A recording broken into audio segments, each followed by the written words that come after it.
एक गांव में टूनी चिड़िया गोलगप्पे बेचती थी।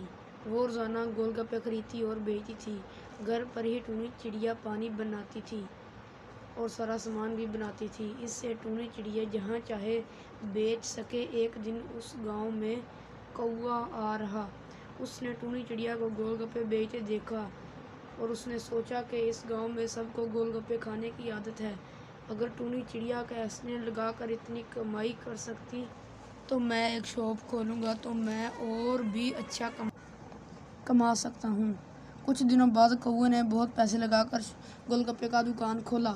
उस वक्त पंछी आकर गोलगप्पे चाहिए। कौवे ने एक प्लेट में गोलगप्पे पानी प्याज ला कर रखा। पंछी बोला, अरे ये क्या, इन सबको मैं ही मिला के खाऊंगा।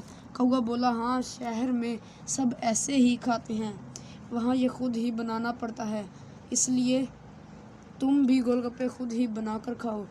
तोता मुश्किल से गोलगप्पे बनाकर खाने लगा और अच्छा लगा तो सारे खा गया। तब ही तोता, कितने रुपये हुए? कौवा, पूरे 40 रुपए।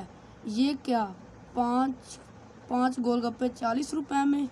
तब ही कौवा, इसमें दुकान का किराया, टैक्स और शॉप का खर्चा भी लगता है। इस कुछ दिन जंगल में पंछी नई दुकान होने की वजह से गोलगप्पे खाने के लिए कौवे के पास ही आते थे।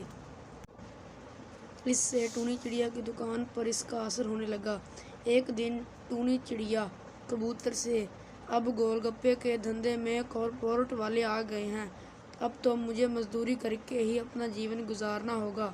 तभी कबूतर, तुम चिंता मत करो, तुम गोलगप्पे 5 रुपए में बेच रहे हो और वो 40 रुपए में, और अपना गोलगप्पा ही टेस्टी है। अब देखते जाओ, लोग आपके पास ही आएंगे। इस तरह कुछ दिन बाद कौवा गोलगप्पे की दुकान अच्छी चल रही थी। बाद में कुछ पंछी आकर प्लेट में गोलगप्पे देखकर, अरे हम खुद ही क्यों बनाकर खाएं, टूनी चिड़िया हमें बना कर खिलाती और जितना खाए और खाने को मन करता है, उससे तुम ज़्यादा पैसे भी लेते हो। इस तरह सारे पंछी गोलगप्पे खाने के लिए टूनी चिड़िया के पास आने लगे और कौवे से गोलगप्पे खाना छोड़ दिया। इससे कौवे को बहुत ही घाटा होने लगा।